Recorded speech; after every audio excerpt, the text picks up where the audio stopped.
हिंदवी स्वराज्याचे सरसंस्थापक छत्रपती शिवरायांना मानाचा मुजरा करतो। भारतीय राज्यघटनेचे शिल्पकार भारतरत्न डॉक्टर बाबासाहेब आंबेडकर यांना मानवंदना अर्पित करतो। आज खऱ्या अर्थानं सावित्रीच्या लेकींचा कार्यक्रम आहे, त्यामुळे क्रांतीज्योती सावित्रीबाई फुले यांना देखील मानवंदना अर्पित करतो। मंचावर उपस्थित असलेले महाराष्ट्राचे लोकप्रिय आणि धडाडीचे मुख्यमंत्री एकनाथराव शिंदेजी, आमचे सहकारी उपमुख्यमंत्री आणि जे थेट बोलण्याकरता प्रसिद्ध आहेत असे आमचे अजितदादा पवार, केंद्रीय राज्यमंत्री मुरलीधर मोहोळजी, आमचे सहकारी दिलीप वळसे पाटीलजी, चंद्रकांतदादा पाटीलजी, नीलमताई गोरे, ज्यांच्या विभागाने अतिशय यशस्वी असा हा कार्यक्रम केला, त्या आदितीताई तटकरे, मेधाताई कुलकर्णी, श्रीरंगप्पा बारणे, उमाताई खापरे, योगेशजी टिळेकर, माधुरीताई मिसाळ, रामभाऊ शिंदे, प्रसादजी लाड, भीमराव अण्णा तापकीर, महेशदादा लांडगे, राहुलदादा कुल, दिलीपराव मोहिते पाटील, त्याचप्रमाणे दिलीपरावजी मोहिते, त्याचप्रमाणे विजयरावजी शिवतरे, सुनीलजी शेळके, रुपालीताई चाकणकर,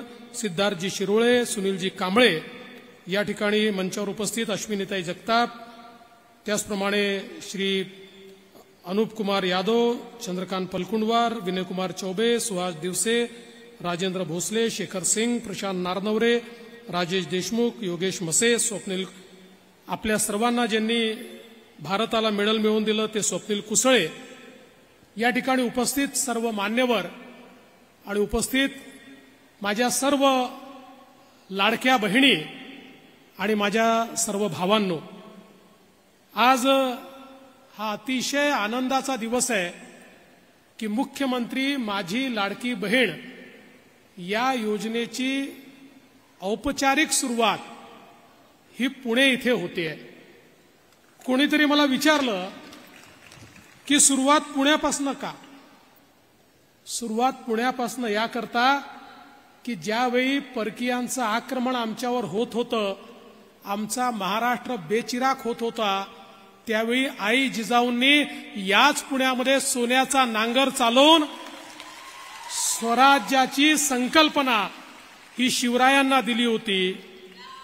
याच पुण्यामध्ये ज्यावेळी आमच्या महिलांना शिक्षणाचा अधिकार नाकारला गेला, त्यावेळी महात्मा ज्योतिबा फुले आणि सावित्रीबाई फुलेंनी सांगितलं हा अधिकार महिलांना मिळाला पाहिजे आणि महिलांना अधिकार देण्याकरता याच पुण्यापासनं खऱ्या अर्थानं त्यांनी सुरुवात केली। आणि आपल्याला कल्पना आहे की मुलींसाठीची पहिली शाळा याच पुण्यामध्ये सुरू झाली आणि म्हणूनच मला असं वाटतं की पुणे हे सर्वाधिक उपयुक्त अशा प्रकारचं ठिकाण आहे।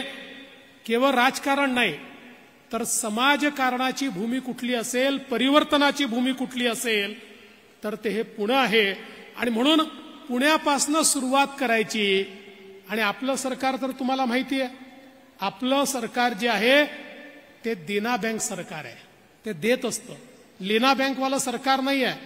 मागच्या काळामध्ये आपण बघितलं वसुली करणारं सरकार होतं, आता वसुली करणारं नाही, बहिणींना देणारं सरकार या ठिकाणी आलेलं आहे। आणि म्हणून आज आपण ठरवलं की इथपासनं सुरुवात पुण्यापासनं करायची।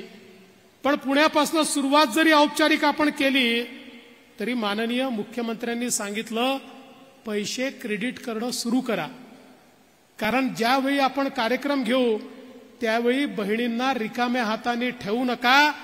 आणि सांगताना आनंद वाटतो 1,03,00,000 महिलांच्या खात्यामध्ये 3,000 रुपये प्रत्येकी पोचलेले आहेत। तुमच्या खात्यात आले आहेत का? ज्यांच्या आल्यात हात वर करा, हात वर करा ज्यांच्या हातात आले आहेत। बघा या सगळ्या ताईंच्या खात्यामध्ये पैसे आले आहेत, आता अगदी थोड्याशा राहिल्या आहेत ज्यांच्या खात्यात यायच्या आहेत। काळजी करू नका, प्रत्येकाच्या खात्यात पैसे आल्याशिवाय योजना बंद होणार नाही, हा आमचा निर्धार आहे. आता तर कुठे आम्ही 31 जुलैपर्यंतचे फॉर्म्स याचे पैसे जमा केले आहेत. आता 31 ऑगस्ट पर्यंतचे जे फॉर्म्स आहेत त्याची छाननी जेव्हा होईल त्यांच्याही खात्यामध्ये जुलै आणि ऑगस्टचे पैसे आणि सप्टेंबरचे पैसे एकत्रितपणे आपण त्या ठिकाणी टाकू आणि त्याही नंतर सप्टेंबरमध्ये ज्यांचे फॉर्म येतील त्यांनाही त्या ठिकाणी पैसे मिळणार आहेत. योजना कुठेही बंद होणार नाही.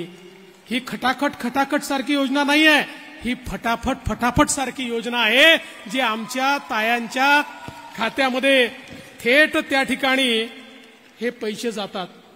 मला तुम्हाला सांगितलं पाहिजे, आम्ही ज्यावेळेस घोषणा केली की आमच्या बहिणींना ओवाळणी द्यायची आहे, तुमच्या सावत्र भावांच्या पोटामध्ये खूप दुखायला लागलं आणि सावत्र भावांनी खूप प्रयत्न केला योजना होऊ नये म्हणून. मग पहिल्यांदा कोर्टात गेले, कोर्टाने त्यांना नाकारल्यानंतर काय केलं माहितीये, जाणीवपूर्वक फॉर्म भरून घेतले आणि त्याच्यावर पुरुषांचे फोटो लावले, जेणेकरून महिलांना नंतर सांगता येईल तुमचे फॉर्म तर आम्ही सरकारला दिले होते पण सरकारने ते फॉर्म स्वीकारले नाही. काही ठिकाणी तर मोटरसायकल